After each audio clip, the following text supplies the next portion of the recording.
Psalm 127:3. Children are a heritage from the Lord, offspring a reward from Him. This suggests children are a precious gift from God to be valued and cared for.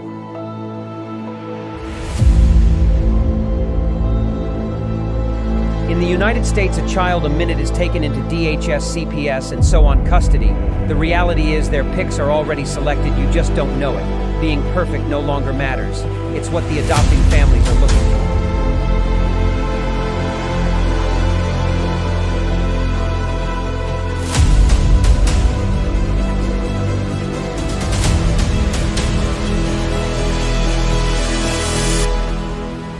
Who is it stealing the children, you ask? From caseworker to the White House, the buck stops at all levels, just not where it is supposed to be. The services your family needs, we the people have paid for to ensure your reunification. Title IV says, reunify at all costs. United, we stand means nothing to us when it comes to family values.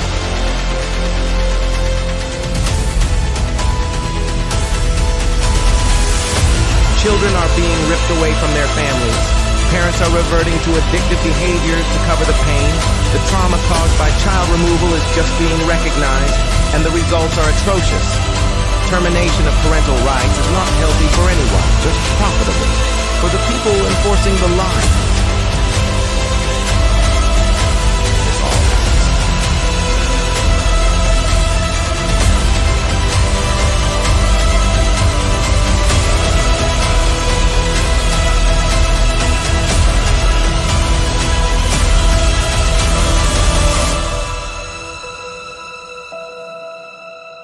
It's time Washington listens to the cries of our children, the wails of their mothers, and the rage growing in the fathers. These are our children. Keep your damn hands off them. We are coming to act on the behalf of the children God gave us to protect, and you kidnapped.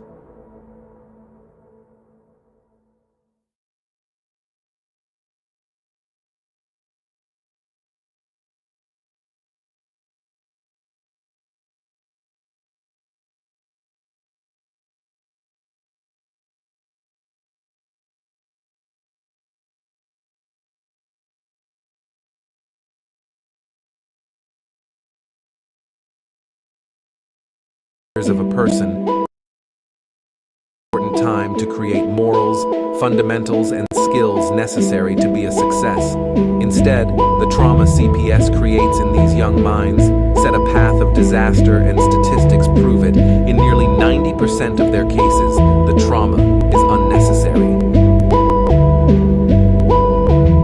Time is the one thing that can never be given back. CPS takes away moments in life that can't be replaced. Time just keeps going, doesn't mean a thing anymore. They left as children, and it's up to them when they come home if they know who you are. Each second away is time you will never get back, and keep getting older. Studies are leading towards incarceration. Now comes the honorable judge in the halls of justice, where the Constitution will hold strong, and your rights to life, liberty, and pursuit of happiness will trample CPS for all they have done to your child. The truth and corruption that's revealed to you is enough to make you sick. This is not America we were sold. Children are being taken from families at the rate of one a minute. It needs to be stopped.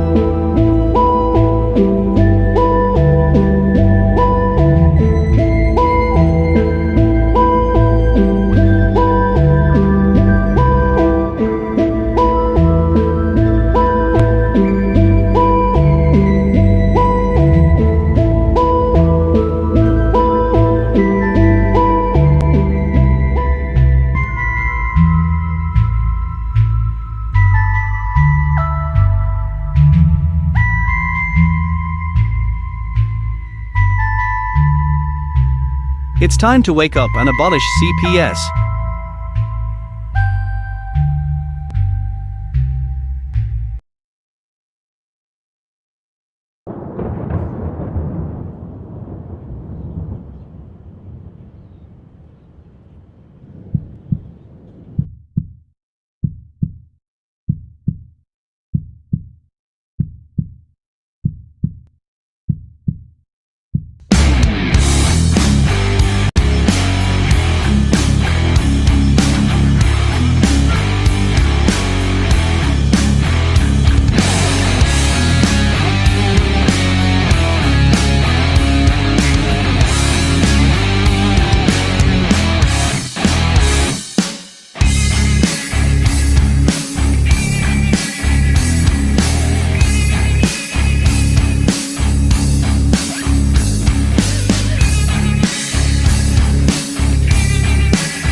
right, everybody. Welcome to CPS Victims Hunting Justice. I'm your host, the CPS Punisher, and we all live. Don't forget, we got the chat where I am at right now.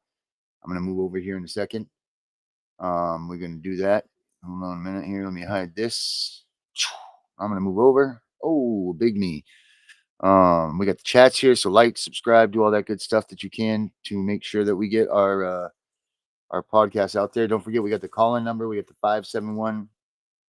571-494-8133. Try to give that a whirl tonight and see if that's going to happen for us. Looks like we're going to be all systems on here, so that's good.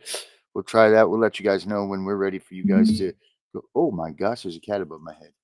We'll let you guys know when that's ready. Look at that kitty up there, and she's just pretty. Oh, it's the dad and the baby. Oh my goodness, scary. Look at that. Anyway, sorry about that. Anyway, let's get Vinny out here. We got a bunch of things we're going to talk about tonight. Absolutely. But hey, Vinny, my man, how we doing, my man? We're doing good, man. So when did he send me that case law that she was talking about? Oh, good. So I can read it to everyone if they're willing to hear Let's hear that. Let's hear it. Let's see what you have to say. It says right here, in the 2000 case, Croxall versus Granville, the U.S. Supreme Court ruled that a Washington state law allowing anyone to petition for visitations with a child without the parent's consent violated the parent's constitutional right. The court found that the law infringed on the parent's fundamental right to raise their children. The court ruling in Croxall versus Granville is significant for single parent families, low-income parents, lesbian, gay, and parents. In 2023 case, Holland versus Brackeen, the Supreme Court ruled 7-2 to affirm the Constitution of the Indian Child Welfare Act, ICWA, placing children with extended families or communities when possible, which is considered best practice by child welfare experts.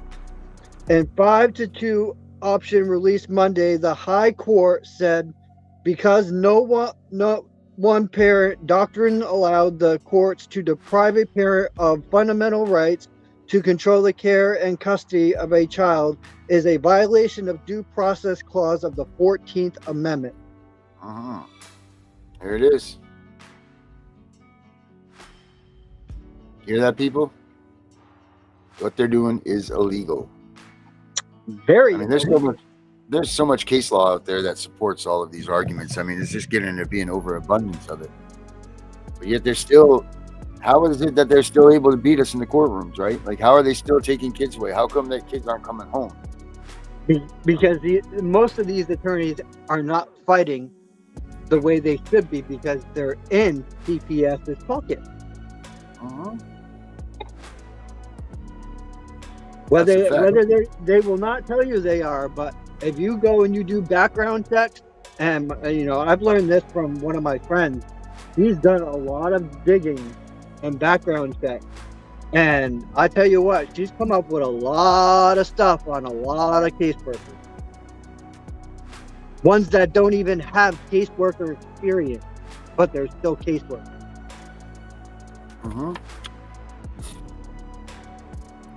It says here, encourage birth family connections. Maintaining connections with birth family members is important for many young people seeking permanency and can help ensure the success of permanency efforts. This may help minimize feelings of grief and loss, the trauma associated with separation, and help young people develop a stronger sense of identity. You can help adoptive families understand the importance of these relationships and help them explore any resistance or fears they may have in helping youth maintain such connections. When needed, help youth counseling from qualified therapists to help process what happened to them and learn how to improve their relationships if desired. Because sibling relationships are critical to well-being, it can be traumatic when out-of-home care results in sibling separation. A young person's fear of a broken relationship with siblings may influence their feelings about permanency. Helping youth explore their questions and thoughts about adoption and permanency may mean their sibling connections can help them more open in pursuing permanency. That's from the Child Information Welfare Gateway. Tell me what CPS people are out there pushing for permanency and have their birth families be involved in their lives.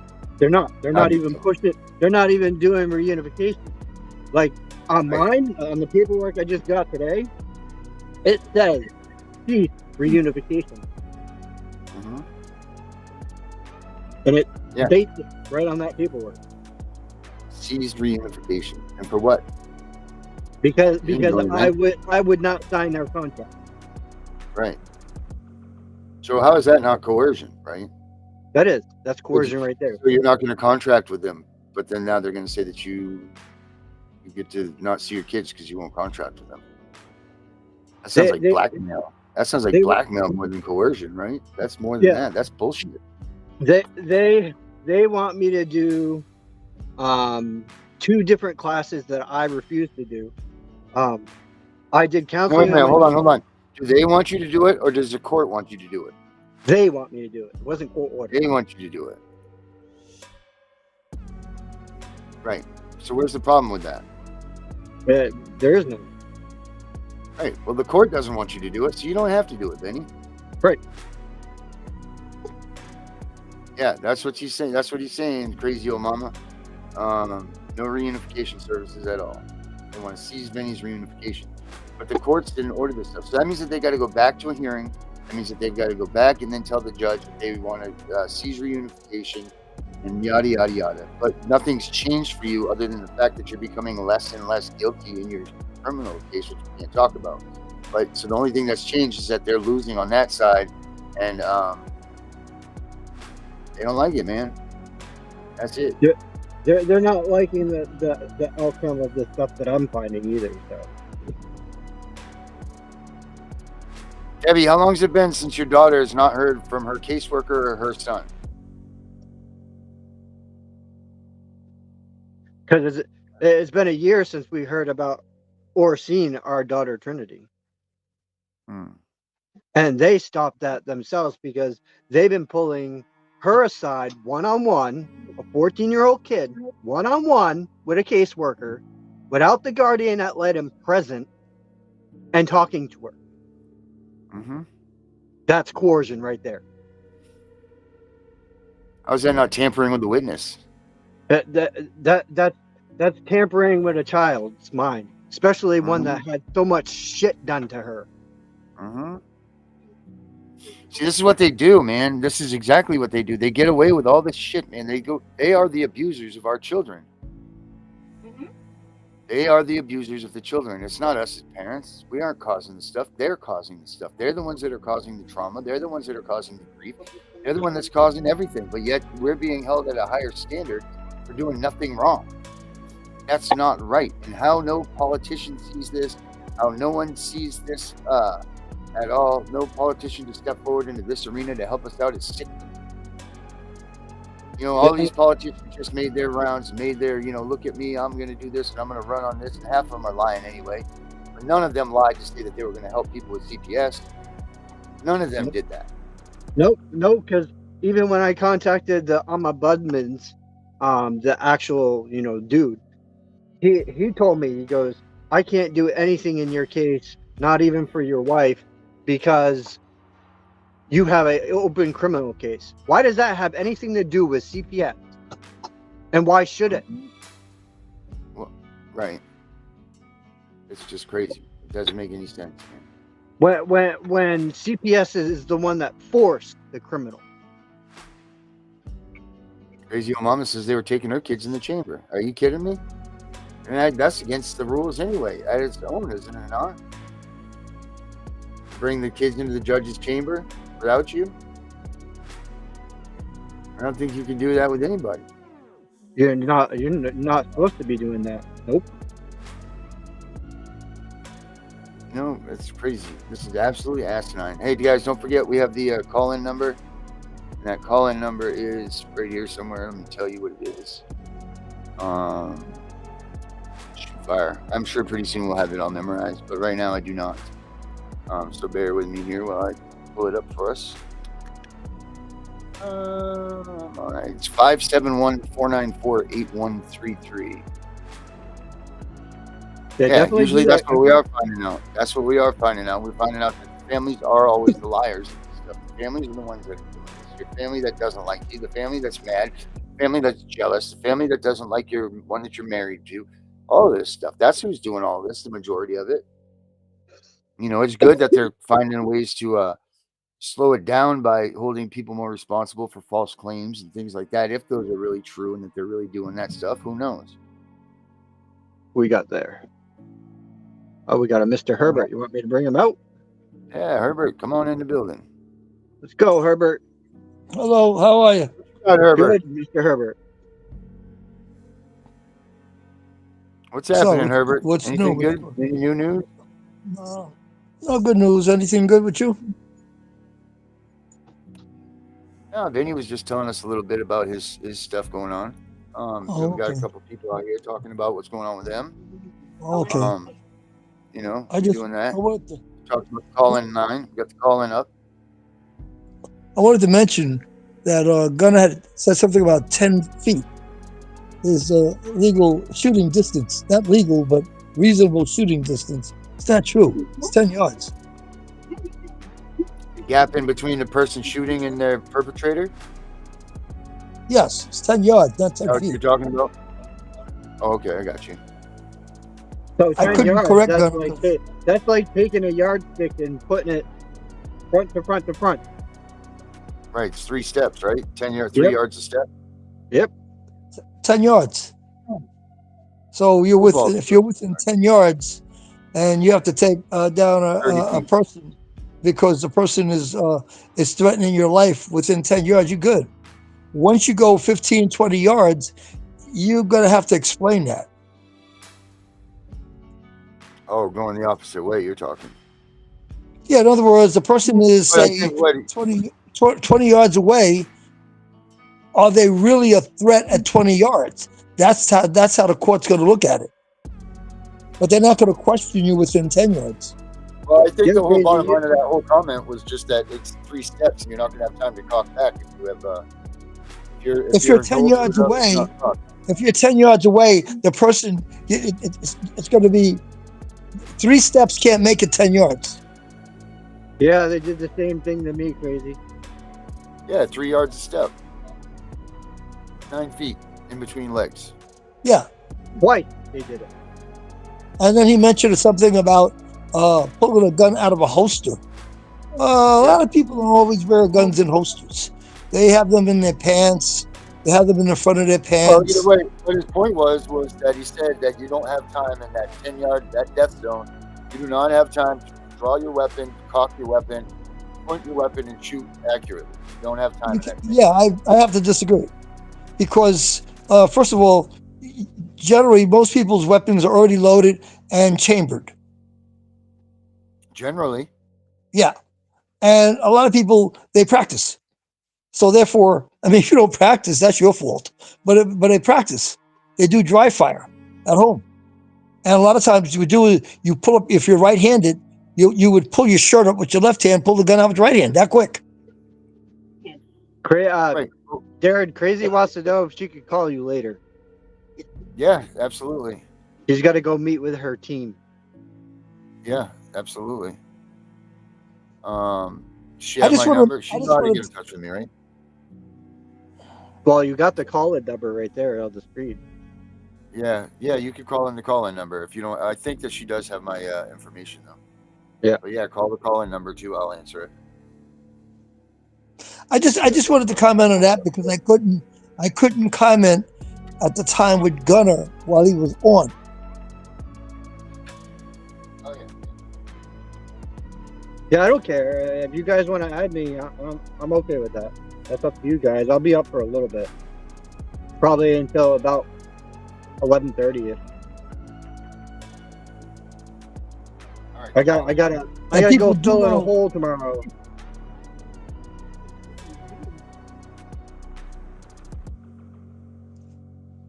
The septic guy came today, so I gotta fill in the hole now. Oh boy. Very. He opened up that cover, and man, that thing was like right to the top. Yeah, they do that, man. They're right up there. I got this video I wanted to play here. Check this out. Yeah, absolutely. I want to see this.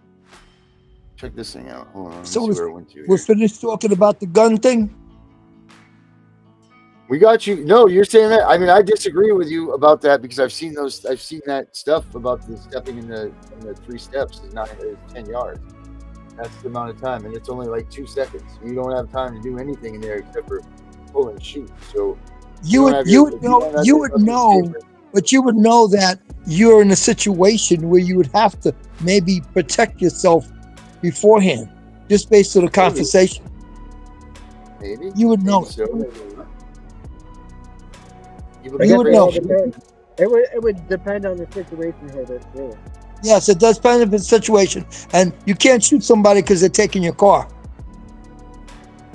That's property. Can or you can't? You cannot. What you got insurance for? You cannot shoot them because they're taking your property. It has to be against you, a person. You come out of your house, somebody's in your car in the driveway, and they're stealing your car. You can't shoot them. Oh, hey, we got a call-in number. Hold on.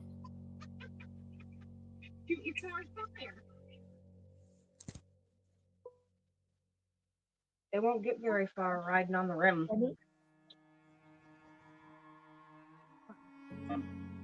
Yeah. All right. Hello, let me pull this. Hello, Debbie. How are you? I'm okay. All right. Yeah, they're not even doing nothing with my daughter's case. What do you mean they're doing nothing with your daughter's case? The caseworker from TFI, she's supposed to be getting hold of my daughter, telling my daughter what she's supposed to be doing. Nobody's getting hold of us. We don't know nothing. Last week, we called the new caseworker. She didn't answer her phone. My daughter left her voicemail. I had a friend that found out who her supervisor is. We text her supervisor and asked her supervisor, through a text, what's going on, when can she see it? They won't, and they go like, well, we got it. And they the excuses to try to see your son is we have to talk to the team, and then they change it, and they say we have to talk to Sean, and he's the one that brings John to the house. Mm-hmm. That sounds like a runaround to me. They are. Yeah. And the judge, when we went to court the 17th of, I think it was September, said to TFI, because they were on the Zoom, told him, you will get hold of the play therapist, Julie, and you will get hold of the mother. And and they're not even listening to this judge. So none of those things have been done. No play therapy and no contact with the mother. No. That's a blatant violation of due process of law. That's avoiding. Well, she has an appointment via Monday to see the play therapist with John, and she's going to ask Julie to write a letter. She's going to ask Julie to write a letter to the lawyers and the judge stating on what she's doing. And nobody's gotten hold of her. How come her lawyer's not filing for contempt of court? I mean, this is a judge's order. And I don't know. She's gonna the 11th. She's gonna talk to him after she sees Julie and has Julie write that letter. She's gonna go talk to Slinker because we go to court, I believe, December the 6th. Okay. December the 6th, huh? Yeah. And this is the second time they've done this. What is the judges? And when we went, what is the court date on the December 6th for? It is to see what's going to happen. A judicial review? Yes. Or a permanency planning meeting or something? Yeah, that's right now. That's where we're stuck. That's what my daughter's stuck at. And the judge, Slinker, told the judge what happened on the 13th was a misunderstanding because nobody's getting a hold of this play therapist, and this play therapist is telling my daughter how to handle John. The play therapist has said that she believes John could have autism or something in the autism family. It's the only way I understand it. Yeah. Because he is, and the foster mother goes, "Oh, I don't see that." Okay, then why is this play therapist, who is, a therapist, saying this? But nobody's contacting her so she can tell him, yes, this is what I'm saying and this is what I want done. Well, how is this not medical neglect now? If this kid needs treatment or they need to find out what's going on, how is this not considered medical neglect?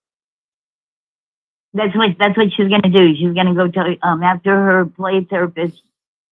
It's at 11 in the morning. After she's done, she's gonna talk to Julie for a while, and then she's gonna go talk to her lawyer, and she's gonna tell her lawyer, nobody's got a hold of me. Mm-hmm. I've called, I've texted. They're the ones. That's their job. That's not my daughter's job. She shouldn't have to call them and tell them, ask them what's going on. What's going on? That's their job. Mm-hmm. But we can also be proactive too, and get this done. That way, what's going on, and it looks like you're paying attention to what's going on with your child too. I mean, you don't want to make them think that you're being neglectful or you're trying to abandon them. So it doesn't. I know it's their job, but it doesn't hurt to make some phone calls and get ahead of the curve here, because you guys still are. Yeah, and that's what she's doing. Right. No one's she calls them. Calls. They never answer their phone. Yeah. Because CPS probably has some sort of note against them or something, right? That's probably why. I mean, this lady is booked. She has no time but at noon on 1, and that's her lunch break. She is. I'm in a small community, and they don't listen to her. And she's the only one that knows what's going on, and she sees it, and she's disgusted. Oh, I'm sure. I talked to her. My daughter has signed papers so I can talk to her, and I talked to her. And Julie's like, because I asked her, it was last Wednesday when I talked to her. She finally called me back. Well, I called my daughter, and my daughter talked to her. Right. And Julie's like, nobody's gotten hold of me, and they're supposed to be getting hold of her. We don't know. Debbie, are you guys doing all these? Are you doing all this via email, or you're not doing just phone calls? Are you? You're doing this by email, so you can prove that they're not. We don't have her email. I don't have her email.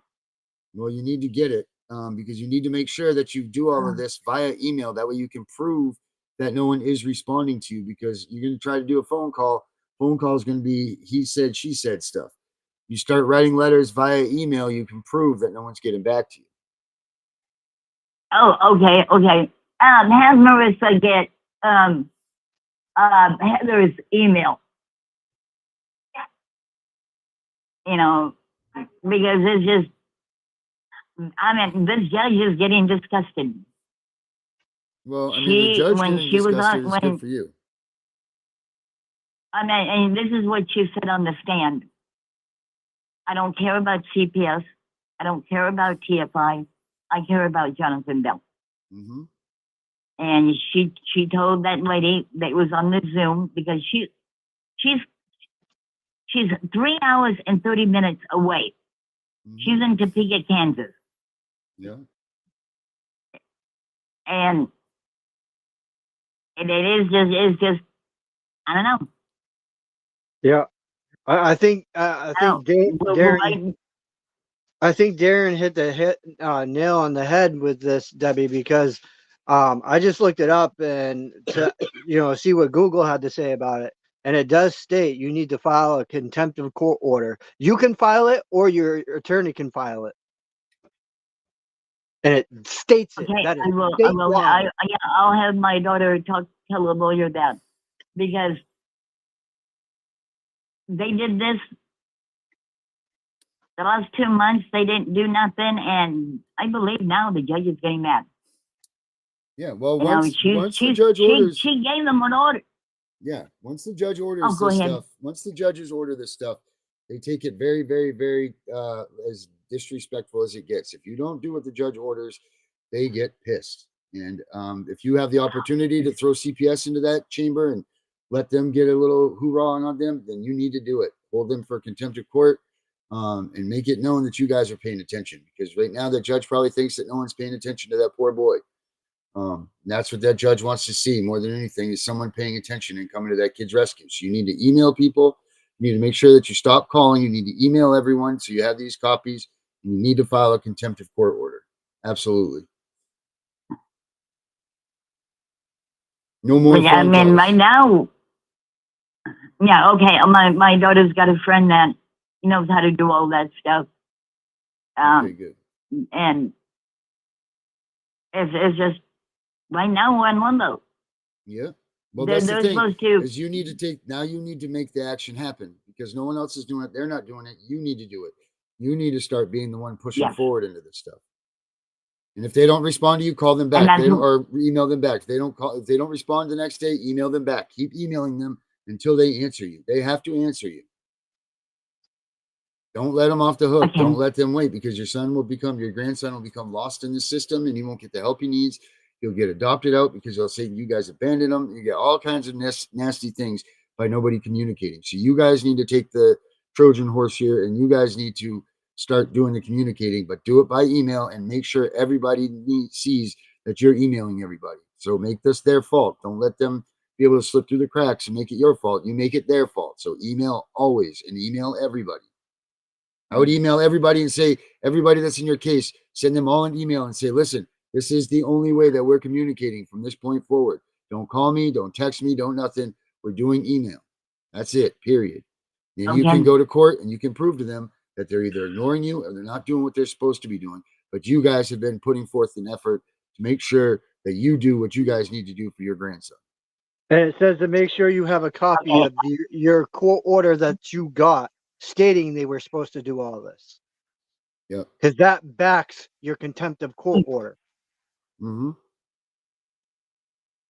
So make sure you have a copy of that court order. You want to always have more than one copy of everything. And you want to make sure that all those copies are notarized. Okay.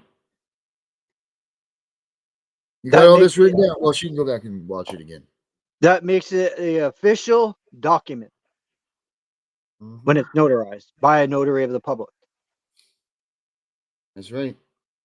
Okay. You want to make sure I will have Julie. Once you get all these collected, all these emails get into your court document files. Have your lawyer file them in there. That way, those are all, because if the judge doesn't know, Herbert, what's the answer to that? Herbert. Ran away. I think Herbert ran away. Yeah, he's scared. If the judge doesn't know, they can't rule on it. So you need to make sure that your lawyer gets these communications into the files for the court files. That way that they can see these things are done. So whether you do them individually and you submit them, or whether she puts them in as a group, I don't know how you do that, but make sure that you do that, because if they don't have them to rule on and to see the evidence, then it doesn't make any sense either. It doesn't do any good for you. So make sure that that gets in your folder. Okay, my daughter's doing that right now. We got a real good friend that's finding all this information, No, I mean, we would have been given, she has her number. Right. I had Marissa, she's a real good friend that she got hold of the number. They didn't even give me a number. Okay, well, good thing you have these good friends. Oh, yes. That's good. Marissa, she's the one that, finds numbers, I'm also at that. I have no idea how to do the internet. Right. Yep. But it's a I good will thing do to that. use. So it's a good thing. It's a good thing that you got a good friend to do that for you. It's a good tool to have. You definitely need Okay, that. thank you. You got it, Debbie. We'll talk to you real soon. So get those things done. All right, Debbie. Have a good night. Oh, there. Well, hopefully Debbie does that, Vinny. Yeah, that'd be awesome to because I just looked it up. I know right where she is, so I looked it up, and it Yeah. states the same thing, that she can file a motion for contempt of court order. Yep. And this is showing, statewide across every friggin' state in the U.S. Anytime that the judge orders you to do something and you don't do it,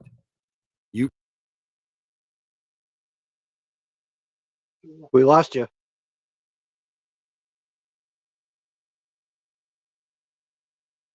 We lost you. There you are. I'm back again. Anytime that the judge orders you to do something, you are allowed to go and file contempt of court. If the caseworker, let's say for instance that the judge orders that you do have visits with your child, if the caseworker takes those away from you or whatever you got to do and you don't get these things, you go right to that court and file contempt of court. Put these people on blast. Let them know, because the judge doesn't know. If you don't tell the judge that these things are going on, then they don't know. And that's what contempt of court is. Contempt of court is a way for you to go to the judge and say, Judge, you ordered this, but they're not doing it. And that's what it's there for. I mean, it's also there for to get people in trouble, because there is a penalty with contempt of court. Sometimes just a fine, but sometimes jail. So you need to take advantage of that stuff. You don't get it off. And when you do get these things, you need to use them to your advantage, because these people play dirty, and we all know this. So yeah, there we go. We had our first call in on this one. That's 571-494-8133. You guys want to call? We got time. Oh yeah, I was going to show you this video. Let's see here.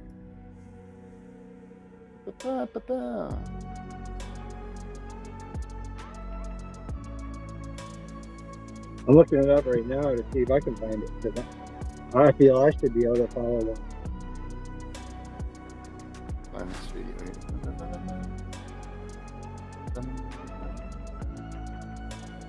Oh, look, they even have an ADA grievance.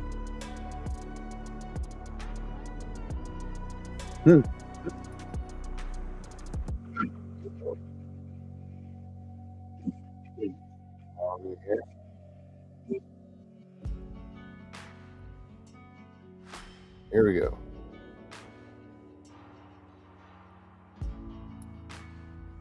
Pay close attention to the opening remarks on this, Vinny. Yeah, I'm listening. No, you gotta look at it. You'll see. Oh, all right. Ready? Yep. Mr. Pop. Eat.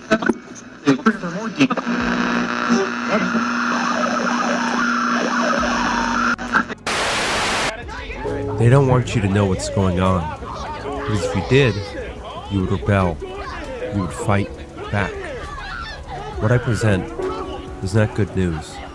It will shock some and anger many, but it is necessary to help the past, present, and future victims of an agency which has ripped families apart for decades. I'm talking about Child Protective Services, and I was one of their foot soldiers as a CPS investigator. Presently, there are over 400,000 children in out-of-home care and in the protection of this organization, and therefore I find it imperative to come out and expose the truth about what they are in order to atone for my sins. As an investigator, I was guilty of working for an organization that has hampered freedom throughout the United States and has caused millions of parents to live in fear. I was guilty of working for an agency that has done more to carry out the war on drugs than the war against child abuse. I'm guilty for working for an agency that was directly funded more for every child that was taken from a parent, that treated children as a product that was abused physically, sexually, and emotionally. I'm guilty of working for Child Protective Services. Through insight, historical analysis, experience, and interviews with top attorneys, family court judges, and victims, you will be exposed to the truth about what Child Protective Services is, and more importantly, the most thorough explanation of what to do if Child Protective Services comes after you and your family that has ever been produced.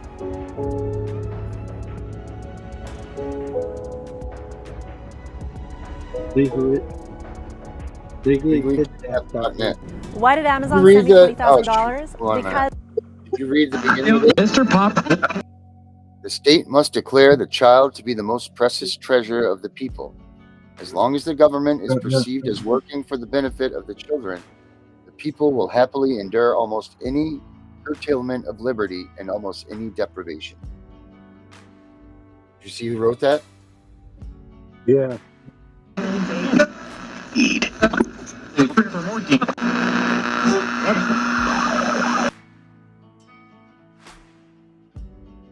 It's exactly why people don't pay attention or they don't say anything about it, because they think that the children are being hurt. That's why no one listens, no one helps us. Yep. Holy. Right? So this has been going on for a long time then. This is just one of Adolf Hitler's comments that he made. What he's telling people is, as long as you can make the children like the United States, like children are the biggest asset, the biggest gold mine that we have. You know, like people respect, like kids, you can't mess with kids. Everybody knows that. So as long as you can do that, the government will always be able to steal your liberties and your everything from you, because no one will argue against it, because it's for the benefit of the kids. Now I want you guys to check this out. The Chief Supreme Court Justice of Kentucky is surveying judges across the state to see if he should recommend opening up child protection courts. Kentucky's one of 21 states that still close child protection proceedings, but there's a growing movement here to open them up after the Inspector General of Kentucky, in this report, documented widespread abuses within the child protection system. Tonight, we continue our 3-year-long investigation of Kentucky CPS.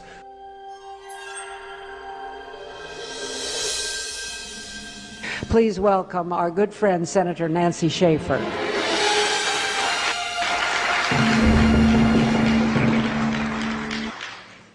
Thank you, dear Phyllis, and thank you to all of you. I have served in the Georgia State Senate for 4 years. One of my greatest pleasures, other than my sonogram bill, was getting the resolution passed to stop the North American Union.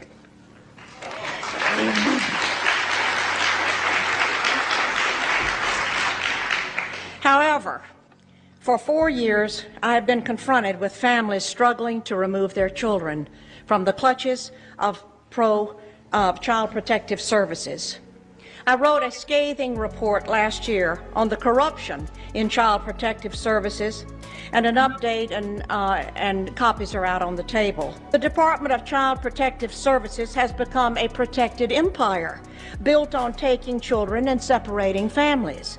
This is not to say that there are not those children who do need to be removed from wretched situations and need protection.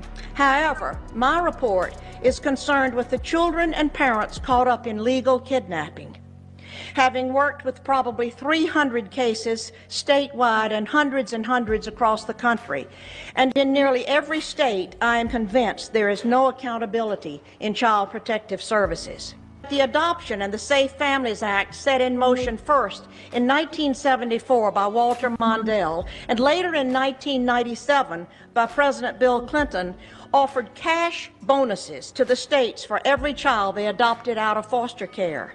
Some counties often offer $4,000 to $6,000 bonus for each child adopted out to strangers, and an additional $2,000 for a special needs child. Employees work to keep the federal dollars flowing. The National Center on Child Abuse and Neglect in 1998 reported that 6 times more children died in foster care than in the general public, and that once removed to official safety, These children are far more likely to suffer abuse, including sexual molestation, than in the general population. Think what that number is today, 10 years later. Child Protective Services seizes children using the very system that is paid for by the taxpayer, who actually believes it is used to protect abused and neglected children. The bureaucracy of workers benefit financially by a system that converts children into cash while destroying their families and their lives. And it's all driven by money. All of the taking of the children that is going on right now. Is Child Protective Services just an official government kidnapping ring? Basically, yes. CPS is the agency that's charged with protecting children. Its investigators and caseworkers make decisions that impact the lives of thousands of Texas families. So who are the people making these life-changing decisions? CPS 42 investigative reporter Nancy Wilson looked into the backgrounds of child welfare workers. What she found may surprise you. Assault, burglary, DWI, theft, domestic violence, indecent exposure, prostitution, possession of cocaine and marijuana, and selling alcohol to minors. What do all of these crimes have in common? They are just some of the crimes committed by people who work for the Texas Department of Family and Protective Services.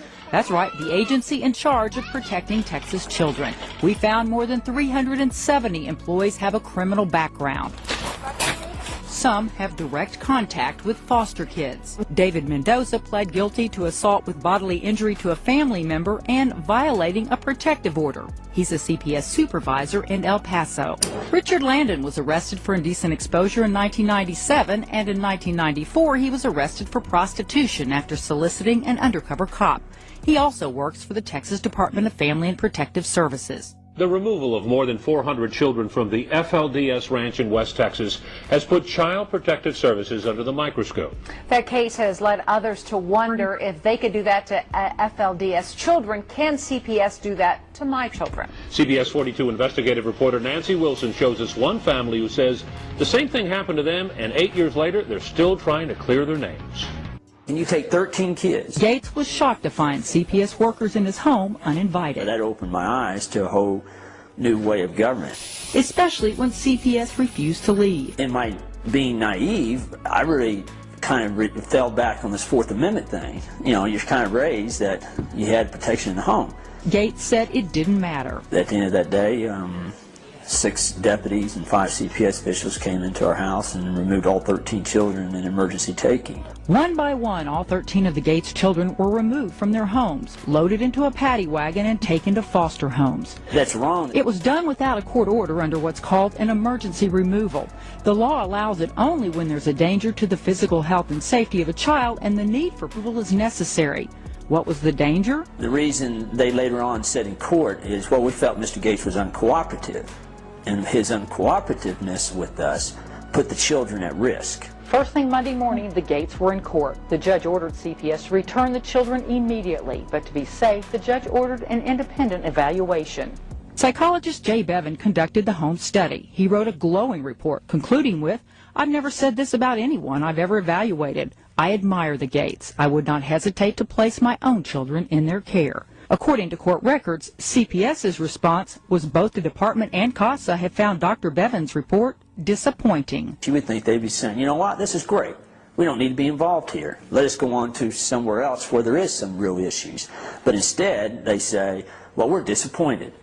And they have just continued to dig in their heels. Even though the court dismissed the case against the Gates, CPS continues to classify them as child abusers in the state central registry. They said, well, we felt that you emotionally abused this one child, and since all the kids saw that, that's 13 counts of abuse on those children. And because your wife didn't stop it, that's 13 counts of emotional abuse from her. The Gates were never charged with any crime. They are guilty based solely on the opinion of CPS. They say such a system is unconstitutional. They spent the last 8 years and $175,000 trying to get their names removed from the registry.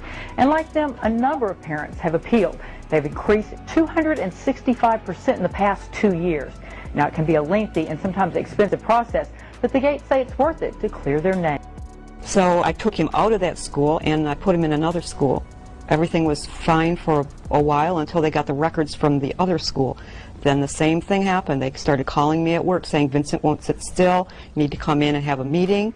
And again, I went to the meeting and they said, you have to put your son on Ritalin or we'll put him in a special school. I took him out of that school and put him in another school, Sunnyvale. And that is where they called CPS, Child Protective Services, and when I was at work, they took my son out of daycare and they put him in an institution. When I got home from work, there was a card on my door from a police officer, and it said, please call me regarding your son. The Division of Family Services was originally set up to protect children, but I don't see that happening anymore. They're used as a way for people to report one another, for children to even report their parents. Instead of helping children, I see them going into homes, pulling these kids out of homes so that they can put them on drugs. I called the Sunnyvale Police Department, and then immediately I picked up the phone to call my mother. And the next thing I know, the police officer just came right through my door without even knocking or anything. He grabbed the phone away from me. He says, you're not calling anyone. And he slammed me down. I thought, this guy's crazy. And so I started crawling away from him, and he grabbed my ankles so hard and pulled me back that I still have his fingerprints in my ankles to this day. The teacher was telling me that he wasn't learning the way he should be learning, that he wouldn't learn unless I opted for the medication, because the medication would help him learn.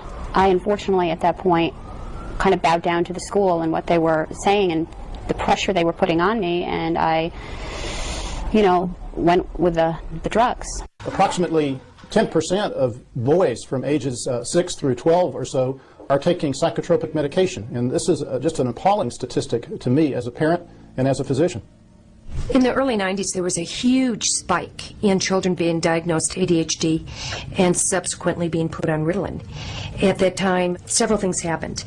The federal government awarded schools more money based upon more children being diagnosed ADHD. And also for low-income families, if a child was diagnosed ADHD and put on Ritalin, the family received a lot more money monthly. Cash bonuses to the states for every child they adopted out of foster care. More money based upon more children being diagnosed ADHD. Cash bonuses to the states for every child they adopted out of foster care. It's frightening how easy it is for children to be diagnosed.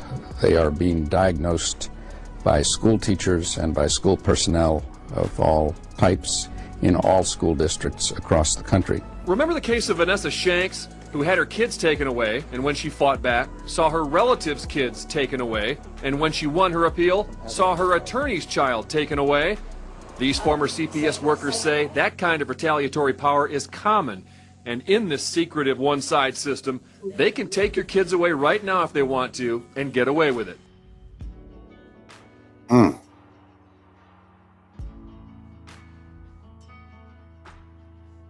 Ain't that something, huh, Vinny? That's wow. The whole first part, like, that you played, that kind of blew my mind a bit to hear what he had to say. I'm gonna go back because I found his video on YouTube, so I'm gonna go back and listen to what he has to say. Carlos Menendez. Yeah. It is, man. It's worth checking that stuff out. But I don't know, Vinny. I'm thinking that we should wrap it up tonight. What do you think, bud? Yeah. Let's call it a wrap. Herbert, Yep. put some last words, bud. Stay off CPS radar.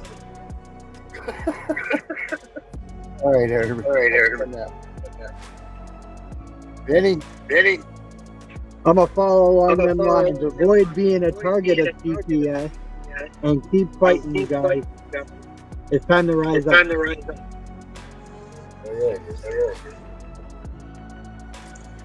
I am gonna go with.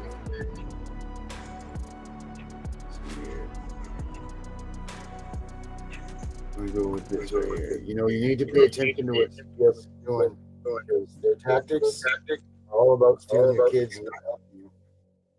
That's for damn sure. So make sure you pay attention to that stuff. And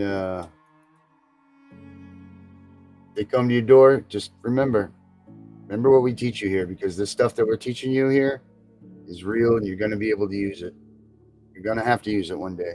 So you're better off just practice it. Make sure you tell your kids about it. Make sure you tell everybody about it. If CPS comes, they need to know what to do. That being said, I'm the CPS Punisher. We are out of here, guys. Until tomorrow. Have a good night.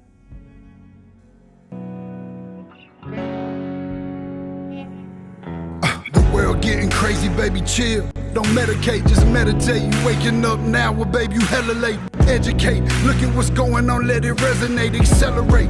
Find your inner hunger like you never ate. Agenda is to push the hate, separate and segregate. Don't celebrate quite yet, the storm is coming, Q, for heaven's sake. Violence that they demonstrate, instigate and penetrate. The values of our country and our God is what they desecrate. My fighters ain't no featherweight, pulling out the seams of the fabric that they fabricate. They feed us lies, manipulate, intimidate through fear and force, forcing us to sit and wait till we come together, congregate, and then we liberate. Praying that you give me strength to find some love amongst the hate. Marching on these streets of blood till I see the golden gates. Troubadour and troubled souls, one of God's servants. Blades out, cut the grass till we see the serpents. One day I hope you see the truth. This puppet show stays on because of you fools. We've been dancing with the devil way too long. I know it's fun, but get ready to pay your dues. Oh God, come back home. This crazy world is filled with liars and abusers. We need you now before we're too far gone. I hope one day they finally see the truth. God, we need you now. I know the truth is hard to swallow, just digest it. Suspected something's going on, but chose to just neglect it. Deflected by some breaking news, oh, we just accept it. Expected just to fall in line and follow their perspective. Don't question their objective, but I got a lot of questions. How these kids molested, but nobody's been arrested.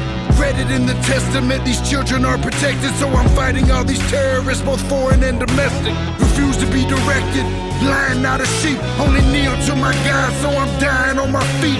Silence when we speak, but there's violence in the street. I've been rolling with the punches, I can't take it on the cheek.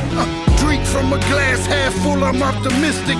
People are sadistic, so vicious and malicious. Praying for assistance to overcome opposition, or I'm gonna start resisting and then I'll pray for forgiveness. One day I hope you see the truth. This puppet show stays on because of you.